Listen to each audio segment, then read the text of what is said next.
Welcome to this episode of the Central Arizona College Small Business Development Center's Business Edge podcast. My name is Kevin. And I'm Cal. I'm the director of the CAC SBDC, and Cal is one of our business counselors. In this episode, we're going to discuss how to fund your startup business. Big question that just about everybody has. You know, how do I do this? How do I find the money to make this happen, right? So in a very simple sense, there are two ways to fund your business.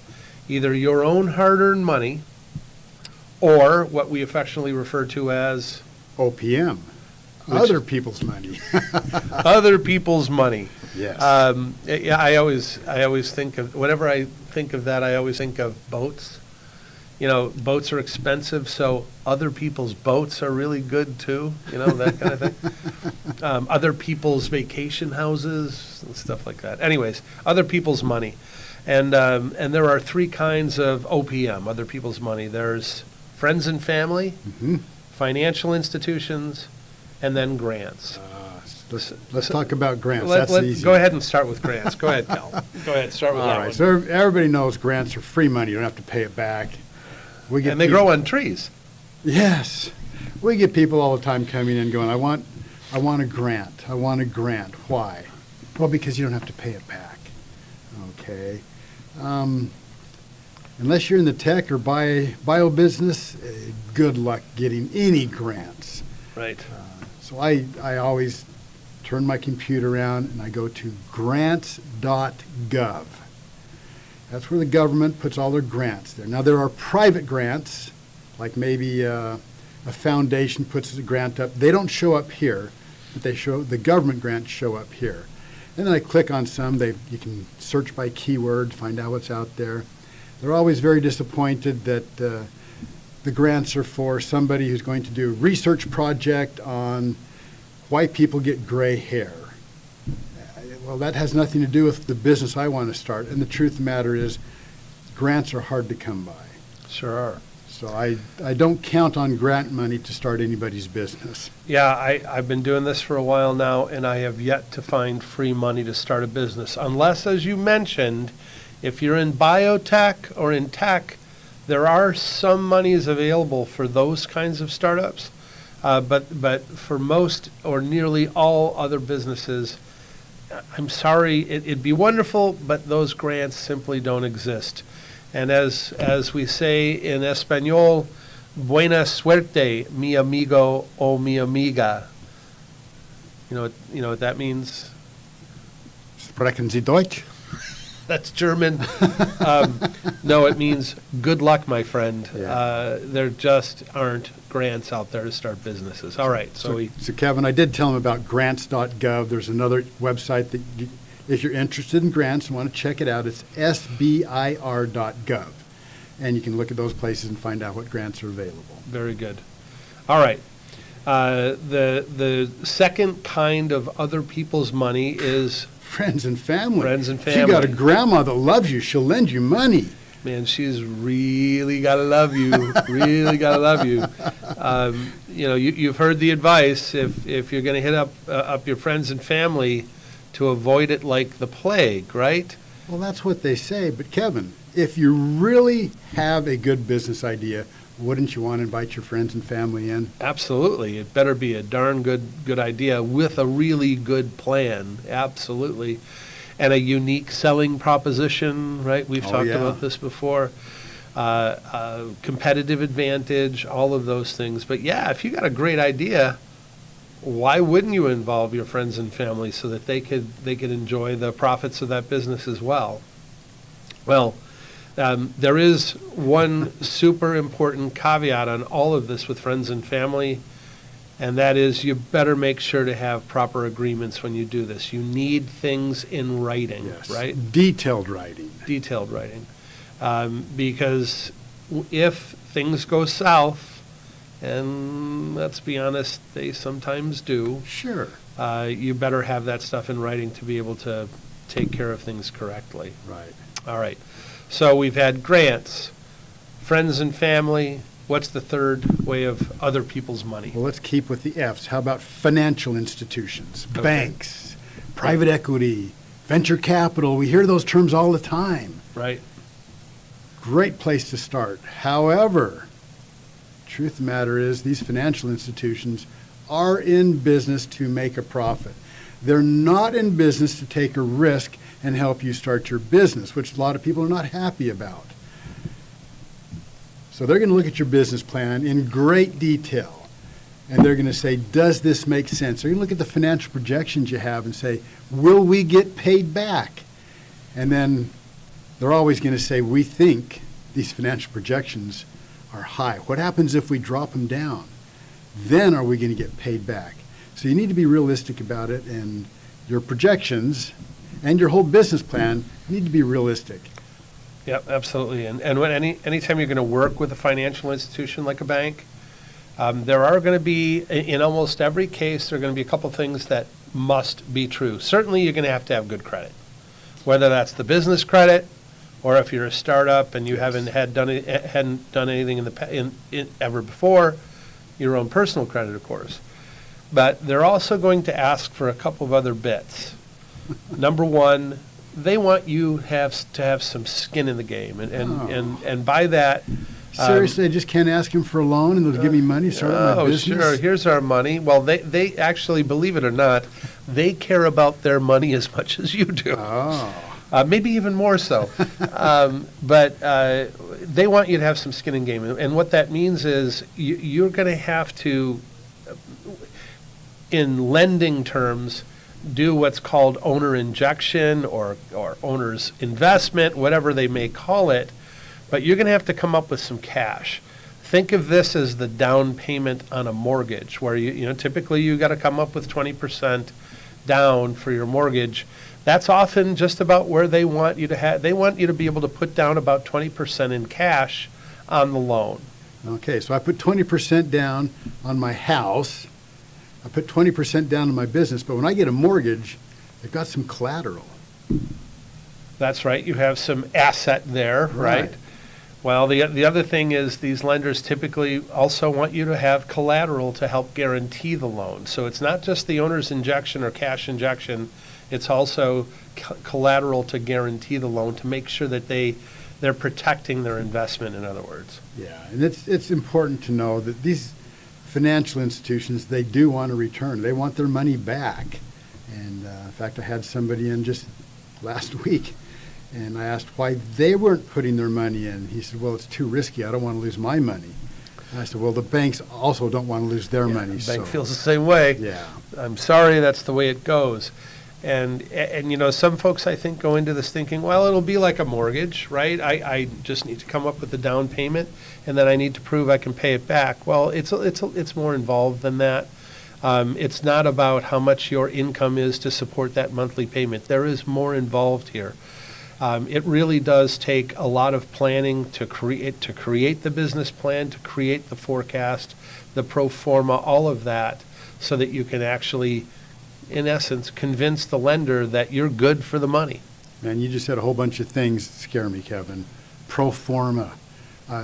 I've never done a pro forma. I don't even know what a pro forma is. Do you wear it? Do you eat it? What do you do with a pro forma? And can you help me with this? We certainly can. Pro forma being a forecast, of the future. It's trying to understand exactly what you think you can make in this business. That's my financial forecast. That's a pro forma? Correct. Can you help me create that?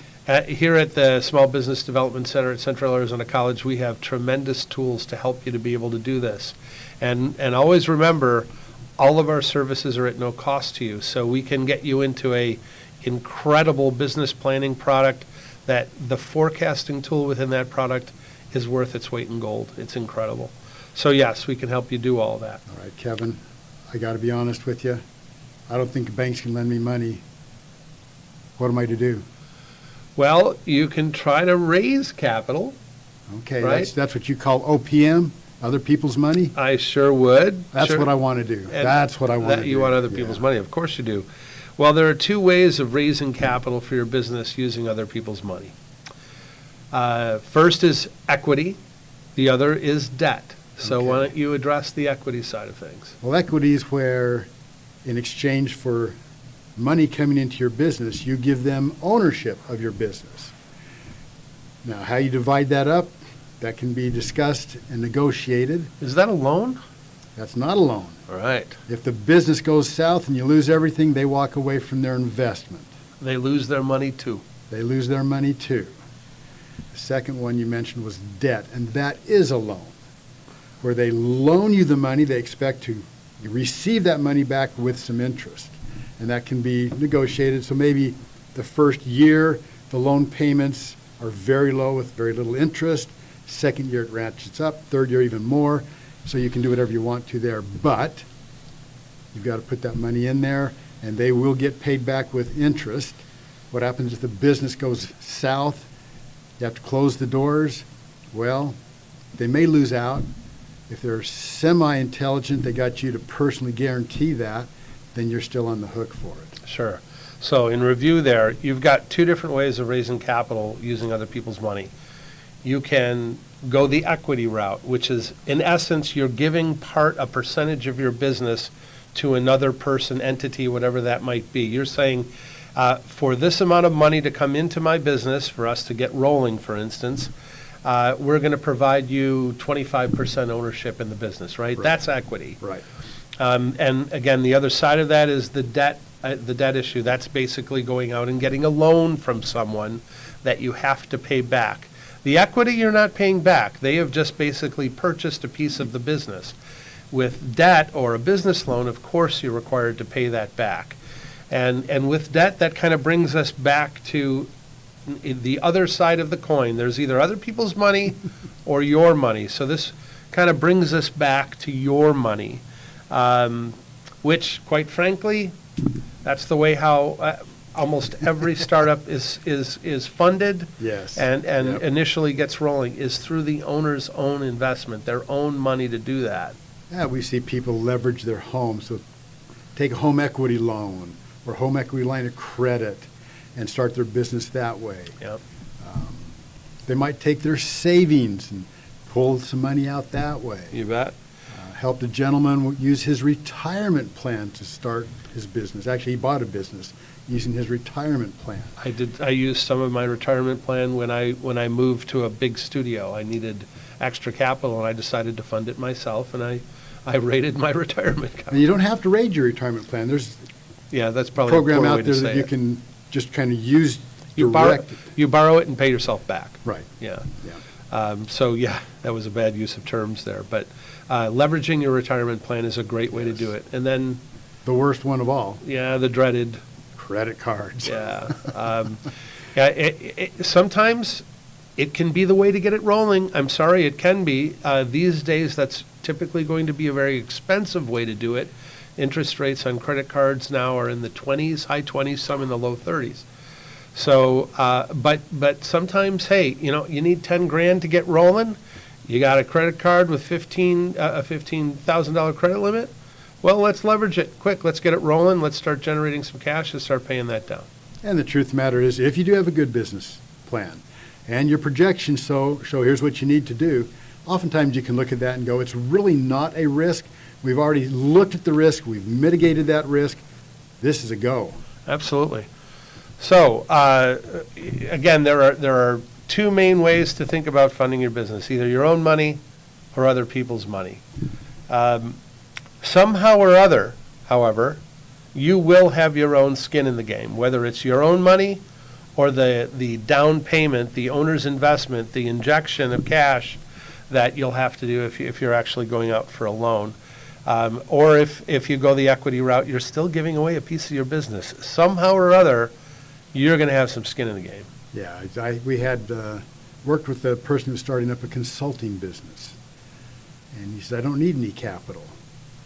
I said, well, okay, so you're going to quit your job and start your consulting. Will you have clients on day one? No, I've got to go out and market. So how long is that going to take? Now, he didn't have a business plan, so we need to work through that.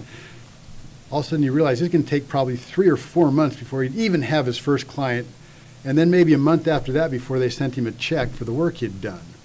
I said, okay, that is what you need to finance.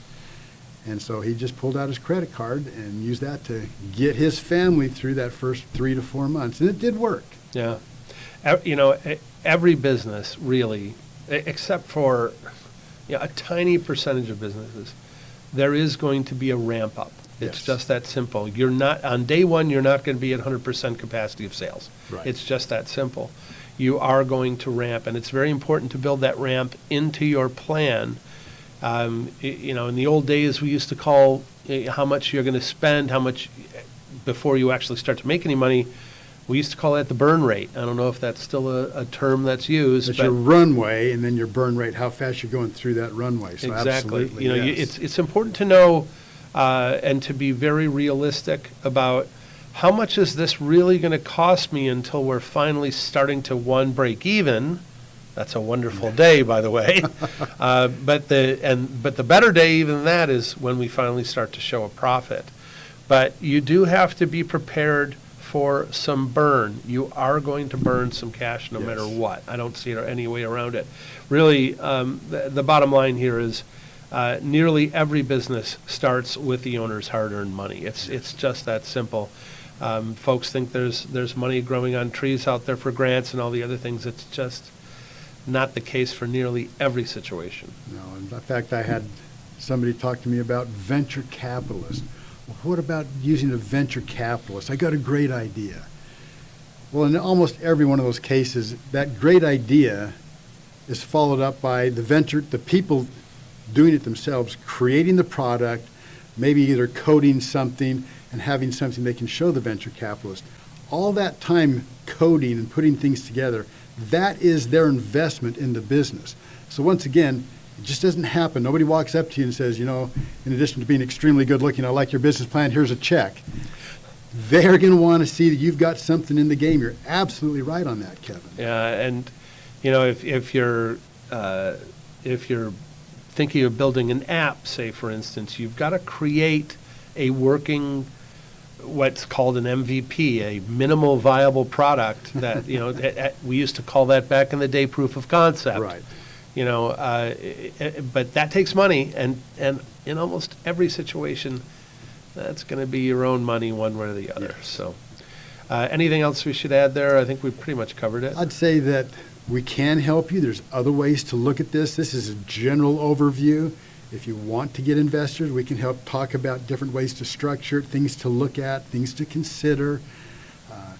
When you think about getting investors in, have you considered your vendors investing in your business by giving you a longer period of time to pay your debt on maybe it's equipment you're purchasing, maybe it's supplies you're getting. Inventory, that kind of thing. So there's Yeah. many ways to approach this. We don't want anybody to feel like, well, I've got a great idea, but I can't get a loan, so therefore I have to throw my idea away. There's lots of ways to approach this, Kevin.